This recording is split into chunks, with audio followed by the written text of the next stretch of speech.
অমৃতের সন্ধানে সমুদ্র মন্থন করতে হয়েছিল, কিন্তু এখানে অমৃত নয়, এমন কিছু গুপ্তধন রয়েছে যে গুপ্তধন মানব সভ্যতার কাজে লাগবে।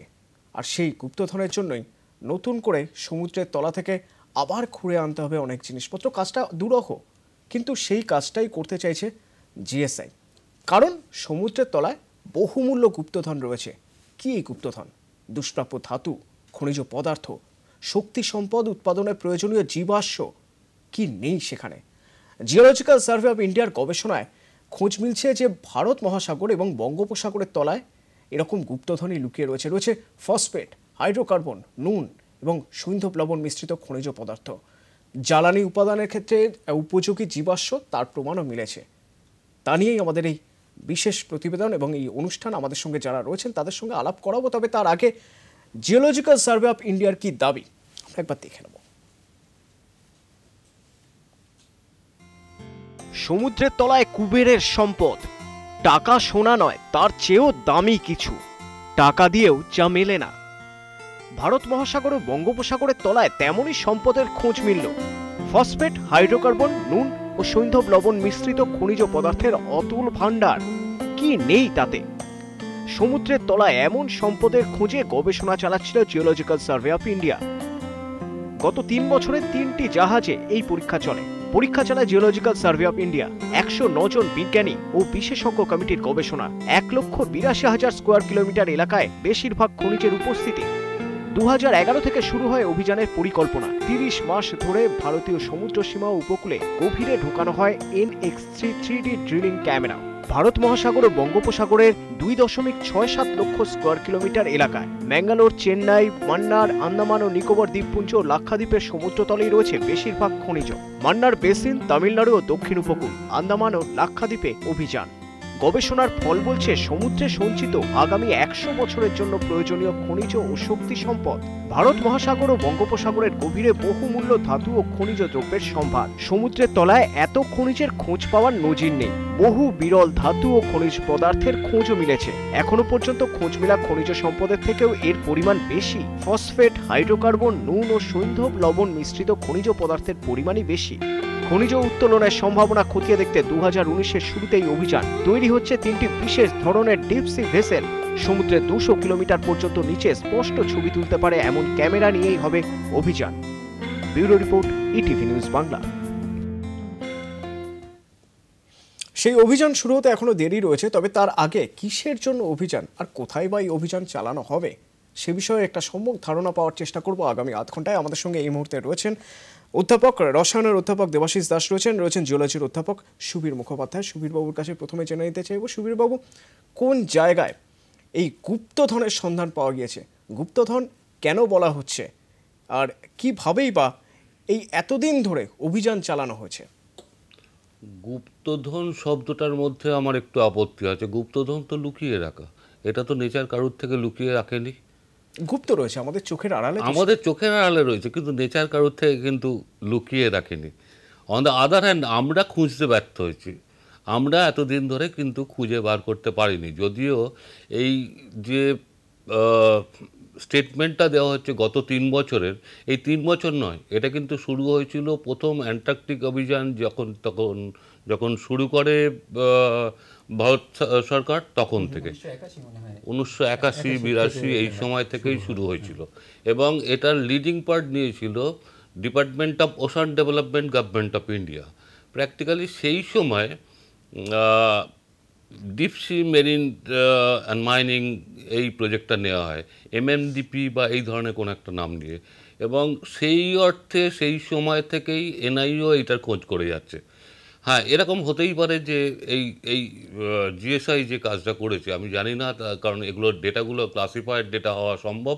এই ক্লাসিফাইড ডেটাগুলো কতখানি অ্যাভেলেবল টু কমনার্স হবে, কতখানি সাধারণ মানুষের কাছে পাওয়া যাবে, কিন্তু দেশের পক্ষে এটা ভয়ঙ্কর ইঙ্গিতবহ। মানে এই খোঁজার কাজটা কিভাবে চলে, এই প্রক্রিয়াটা কিভাবে চলে? মানে দেখুন, দুটো ভাগ হতে পারে। একটা হচ্ছে একাডেমিক পারসুইট, আর একটা হচ্ছে কমার্শিয়াল পারসুইট। যদি একাডেমিক পারসুইটের কথা বলেন, তাহলে মূলত যেগুলো স্ট্র্যাটেজিক মিনারেল, সেই স্ট্র্যাটেজিক মিনারেলগুলো কিন্তু সর্বদা জাস্ট অফ যে জায়গাগুলো দেখা যাচ্ছে অফশোর ইয়েতে পাওয়া যায় না, অনেক ডিপ ম্যারাইন কন্ডিশনে পাওয়া যায়। এবং সেই জায়গাগুলো মূলত ডিপ অ্যাবাইসাল জোনে, যেখানে কিনা আমাদের মূল ধাতু অর্থাৎ কিনা ম্যাঙ্গানিজ আয়রনের আমাদের দেশগত যে অবস্থান সেটা খুব ভালো, কিন্তু ম্যাঙ্গানিজ আয়রনের সঙ্গে আমরা পাই কোবাল্ট, নিকেল, কপার, যেগুলো strategically important for the country. এই strategically important for the country এই মূল্যবান ধাতু বা খনিজগুলো, এটা কিন্তু পাওয়া যায় ম্যাঙ্গানিজ নডিউলের সঙ্গে অথবা ম্যাঙ্গানিজ ক্রাস্টের সঙ্গে। এই বিষয়ে প্রায় 1981 থেকে আরম্ভ করে আজ পর্যন্ত ইন্ডিয়া গভর্নমেন্ট প্রচুর অর্থ ব্যয় করেছে এবং একটা বিরাট লিজোল্ড জায়গা পেয়েছে। আপনারা জানেন বোধহয় যে ইন্টারন্যাশনাল ওয়াটার বডিতে কোনো কিছু মানে যত ইনভেস্ট করা যায় তত তার রিটার্ন পাওয়া যায়। কে কতখানি ইনভেস্ট করছে তার উপর, এবং কে গবেষণায় কতটা ইনভেস্ট করছে, কতখানি রিসার্চ অ্যান্ড ডেভেলপমেন্টে কাজ করছে, সেইটার উপর নির্ভর করে যে আমি কতখানি এরিয়া লিজ পাবো। আমি একটু দেবাশিস বাবুর কাছে জেনে নিই। দেবাশিস বাবু, এই যে বলা হচ্ছে সম্পদ ধনরত্নের থেকেও দামি কিছু কি পাওয়া গিয়েছে এবং সেটা কিভাবে কাজে লাগানো হবে? আমি সংবাদ মাধ্যমের তরফ থেকে যেটা জানতে পেরেছি সেটার থেকে বুঝতে পারছি এটার ভিতরে একটা লাইম মাড বলে একটা জিনিস পাওয়া যাচ্ছে, লাইম মাড, এবং ম্যাঙ্গানিজ নুডলস স্যার যেটা বলছিলেন সেটাও খুব ইম্পর্ট্যান্ট।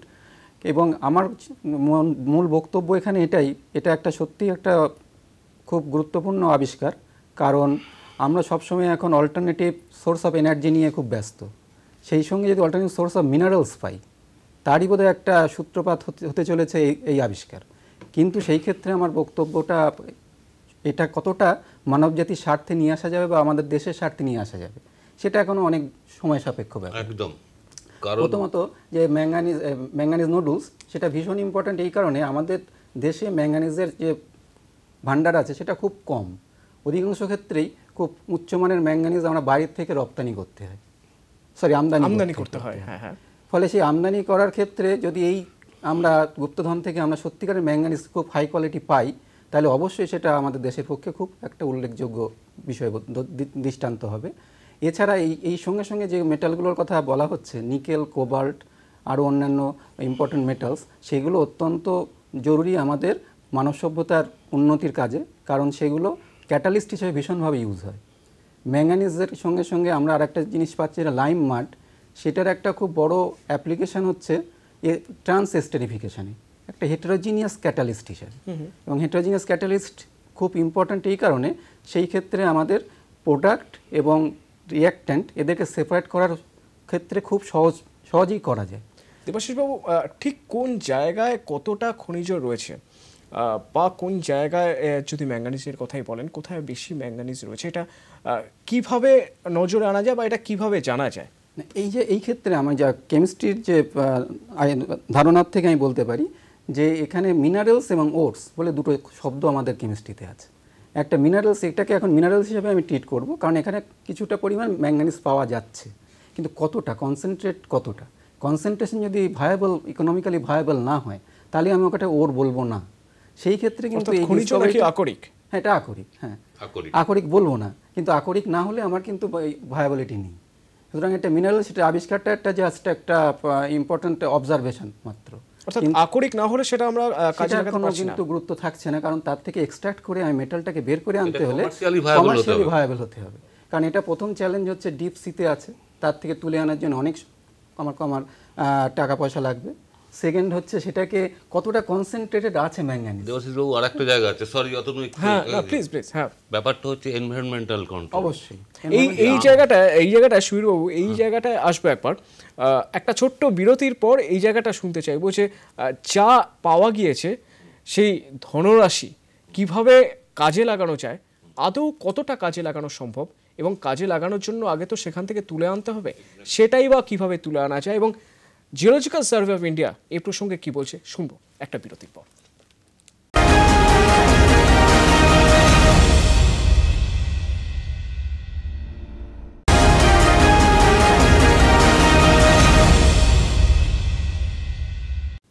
সমুদ্রে তো গুপ্তধন পাওয়া গিয়েছে 2014 সাল থেকে 3টি জাহাজ নিয়ে গবেষণা এবং জিওলজিক্যাল সার্ভে অফ ইন্ডিয়ার দাবি যে যে পরিমাণ খনিজ পাওয়া গিয়েছে তা সত্যি এই মুহূর্তে সভ্যতার জন্য, আমাদের দেশের জন্য তো বটেই, সত্যি খুব প্রয়োজনীয়, খুব দামি।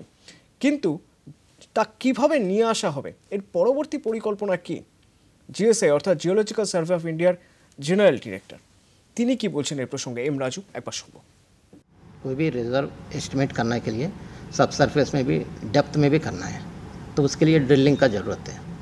तो इमीडिएटली हमारे पास ड्रिलिंग का पॉसिबिलिटी नहीं, इसी का वजह से हम geological survey of India drilling के लिए ड्रिलिंग का पॉसिबिलिटी का फैसिलिटी रखते हुए एक शिप खरीद रहे हैं हम।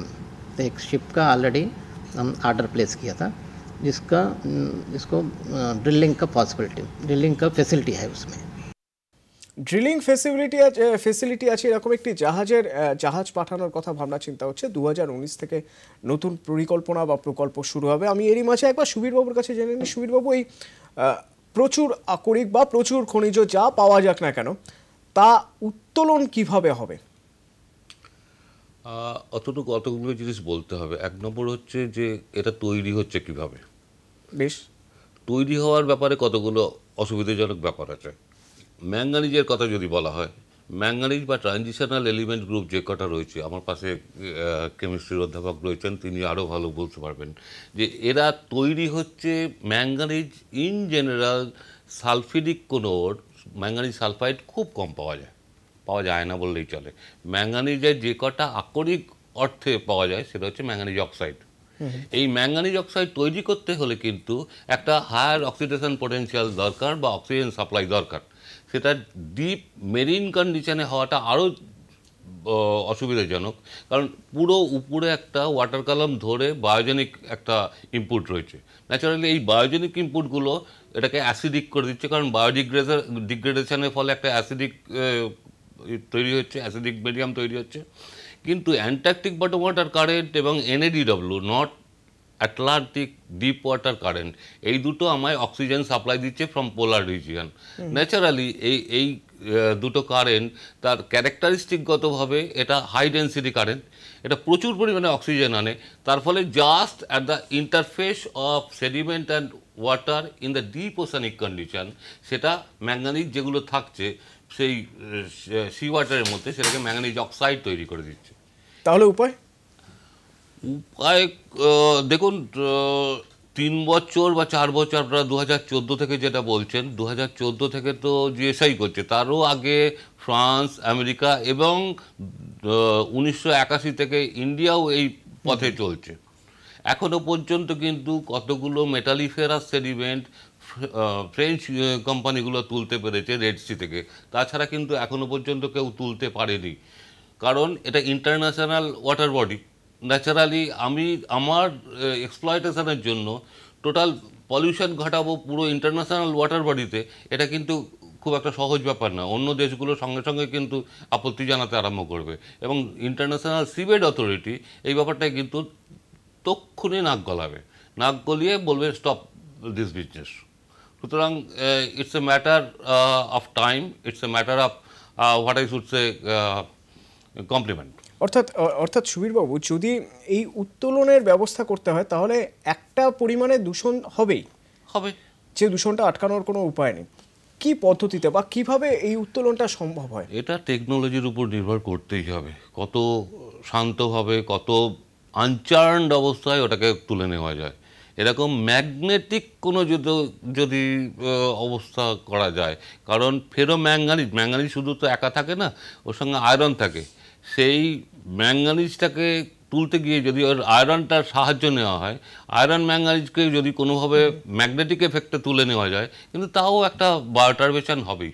আমি একটু দেবাশিস বাবুর কাছে জানবো। দেবাশিস বাবু, ধরেই নিলাম উত্তোলনের একটা পদ্ধতি বা একটা প্রক্রিয়ার মাধ্যমে কিছু নিয়ে আসা সম্ভব হলো, উত্তোলন করা সম্ভব হলো, শোধন কিভাবে হবে, অর্থাৎ কিভাবে কাজে লাগানো যায় সেগুলো? এটাই তো হচ্ছে মানে ইম্পর্টেন্ট কোশ্চেন। একটা অংশ স্যার যেটা বললেন সুবীরবাবু, যে তোলার ব্যাপারটা, যেমন সেখানে এনভায়রনমেন্টের অনেক ব্যাপার আসবে, এটা ঠিক, কিন্তু তার চাইতেও একটা বড় অংশ আমি তুলে আনলাম। এরপরে যেটা আনলাম সেটা কি আনলাম, সেটা যদি আমার খনিজ হয়ে থাকে তাহলে কিন্তু আমার এই পুরো পদ্ধতিটাই কোনো কাজে আসলো না। সেটা যদি আকরিক হয় অর্থাৎ ওর হয় তবেই আমার এটা কাজে আসবে। তাহলে সেইটা আমার যতক্ষণ না আমার অন্তত স্যাম্পল এনে ওপরে দেখা হচ্ছে যে কোন জায়গায় কেমন কনসেন্ট্রেশন আছে, কোন মেটাল কতটা আছে, ততক্ষণ পর্যন্ত এই আবিষ্কারটাকে প্রশংসার সঙ্গে সঙ্গে একটা সন্দেহের জায়গা মানে থেকে যাচ্ছে যে এটাকে আমরা সত্যিকারের ভায়াবল অবস্থায় আনতে পারবো কিনা। বেশ, তো একটু পজিটিভলি আমরা ভাবি, যদি আকরিক হয় কতটা ঠিক কিভাবে? আকরিক যদি হয় তাহলে তো আমার প্রথম কাজ হবে এক্সট্রাকশন আমি করতেই পারবো। অনেকগুলো মেটালের মধ্যে থাকবে, যেমন ম্যাঙ্গানিজের সঙ্গে অবশ্যই থাকবে আয়রন, সঙ্গে থাকবে নিকেল এবং কোবাল্ট। তাহলে আমরা এই ওরটার থেকে যদি আমি এতগুলো মেটাল একসঙ্গে এক্সট্রাক্ট করতে পারি, এটা নিঃসন্দেহে প্রশংসনীয় একটা মিনারেল। কিন্তু সেই জায়গাটাতে হচ্ছে তখন কেমিস্ট্রি আসবে যে কীভাবে আমি এটা এক্সট্রাকশনটা করব। তো সাধারণতভাবে প্রথমে এটা গ্রাইন্ড করা হয়, একদম পুরো গুঁড়ো করে নিয়ে তারপরে সেটাকে রোস্ট করা হয়। অধিকাংশ ক্ষেত্রে এটা অক্সাইড অথবা সালফাইড ওর হিসাবে আমরা পাই। সুতরাং সেগুলোকে আমরা যদি হিট করে নিয়ে তাদেরকে আস্তে আস্তে বিভিন্ন রকম কেমিক্যাল দিয়ে ও তাদেরকে কোনো কার্বনেট, কখনো ফসফেট এইভাবে কনভার্ট করে নিয়ে আর সালফেটে কনভার্ট করে নিয়ে আলটিমেটলি একটার সঙ্গে আরেকটাকে আলাদা করে নেওয়া। অর্থাৎ যদি আকরিক হয় তাহলে তা কুবেরের ধনের থেকে কোনো অংশে কম নয়। অবশ্যই। আমার এখানে একটু ইনপুট দেওয়ার আছে। হ্যাঁ সুবীরবাবু, আমি বরং আপনার কাছ থেকে আরেকটা বিষয় জানতে চাইছিলাম, যে বিষয়ে আপনার সঙ্গে আগেও কথা হয়েছে, আপনি বলেছেন ইটিভি নিউজ বাংলাকে, সে বিষয়ে আরেকটু স্পষ্টভাবে জানতে চাইব। একটা ভারসাম্য রক্ষার বিষয় থাকে সমুদ্রেরও, মানে ওয়াটার বডির ক্ষেত্রেও, পরিবেশের ক্ষেত্রে তো বটেই। কোথাও একটা ভারসাম্য রক্ষার সঙ্গে কোনো রকম কোনো কম্প্রোমাইজ করতে হবে না তো এই উত্তোলনের ক্ষেত্রে? আচ্ছা, দুটো আমি একটা প্রফেসর দাসের সঙ্গে একটা জায়গায় একটু কন্ট্রাডিক্ট করবো, কিছু মনে করবেন না। 1981 থেকে 84 মধ্যে কতগুলো জিনিস ডিফাইন্ড হয়ে গেছে। আমাদের ভারত মহাসাগর, প্রশান্ত মহাসাগর এবং আটলান্টিক, এটা হচ্ছে তিনটে মেজর সাইট অফ অপারেশন। এই সাইট অফ অপারেশনে ম্যাঙ্গানিজ এবং আয়রন ছাড়াও কোবাল্ট, নিকেল এবং কপারের যে টোটাল কিউমুলেটিভ সেটা যদি 3.5%-এর বেশি হয় তাহলে কিন্তু প্যাসিফিক ওশানের ক্ষেত্রে ভায়াবল, অর্থাৎ কিন্তু ওরা এই লাভজনক দিকটা ইত্যাদি দেখে নিচ্ছে। আর ভারত সাগরের ক্ষেত্রে এটা হচ্ছে 3.25। সুতরাং এবং আপনাকে আমি এই ডেটাটুকু দিতে পারি কারণ অনেকগুলো জিনিসই ক্লাসিফাইড হয়তো বলতে পারবো না, মানে জানা থাকলেও বা থাকলেও আমরা হাত পা বাঁধা। ঠিক আমাদের ইন্ডিয়ান ওশানের ক্ষেত্রে 3.25 জায়গা অনেকগুলো জায়গায় আছে। সুতরাং সেখান থেকে আমরা মাইন আউট করতে পারি এবং এগুলো আছে ম্যাঙ্গানিজ অক্সাইড, ম্যাঙ্গানিজ যে টোটোরোকাইট এবং বার্নেসাইটের যে। সংক্ষেপে একটু জানতে চাইবো কারণ সময় খুব শেষ, একদম শেষের দিকে এসে গেছে, খুব সংক্ষেপে প্লিজ। জাস্ট এগুলো তোলার জন্য সব থেকে ভালো হচ্ছে টেকনোলজিক্যাল ডেভেলপমেন্ট এবং most probably magnetic separation is the most probable process to lift it to the source. সুবীরবাবু, কোনো রকম কোনো ভারসাম্য ক্ষতিগ্রস্ত হবে না তো? দেখুন সেইটাই তো টেকনোলজিক্যাল ডেভেলপমেন্টের দরকার লাগছে। যদি আমি ম্যাগনেটিক সেপারেশনে দিয়ে তৈরি, just suck it, simply suck it without disturbing the sediments, then only we can have the idea. Geological survey of India কাজ করছে এবং তারই সঙ্গে প্রচুর বিজ্ঞানী দিন রাত এক করে কাজ করে যাচ্ছেন যে বিকল্প শক্তি, প্রাকৃতিক শক্তি আরও বেশি পরিমাণে যদি পাওয়া সম্ভব হয় তাহলে যে শক্তির চাহিদা রয়েছে তার কিছুটা 1% হলেও তো মেটানো সম্ভব সেই ঘাটতি। আর সেই জন্য একটা লড়াই চলছে প্রতি মুহূর্তেই এই ওয়াটার বডিতে, যেরকম বললেন সুবীরবাবু, ওয়াটার বডিতে অর্থাৎ জলের মধ্যে সবসময় একটা লড়াই চলছে যে কিভাবে অন্তত আরও বেশি কিছু প্রকৃতির কাছ থেকে। আমি একটা জায়গায় ইন্টারফেয়ার করব, প্লিজ প্লিজ। সেটা হচ্ছে শুধু জিএসআই বললে হবে না, এটা প্রতিকৃত হচ্ছে ন্যাশনাল ইনস্টিটিউট অফ ওশানোগ্রাফি। আমি আমাদের বাংলায় প্রথম শুরু করে কিন্তু যাদবপুর বিশ্ববিদ্যালয়। ঠিক তাই, আপনি বলেছেন যাদবপুর বিশ্ববিদ্যালয়। 1983 সালে এখানে আমাদের অপেক্ষা থাকবে সুবীরবাবু, আমাদের অপেক্ষা থাকবে ভালো খবরের জন্য। ধন্যবাদ সুবীরবাবু। দেবাশিস বাবুকে ধন্যবাদ জানাচ্ছি। আপাতত এ পর্যন্ত, একটু পরে দেখুন আমার বাংলার সমাদৃতার সঙ্গে।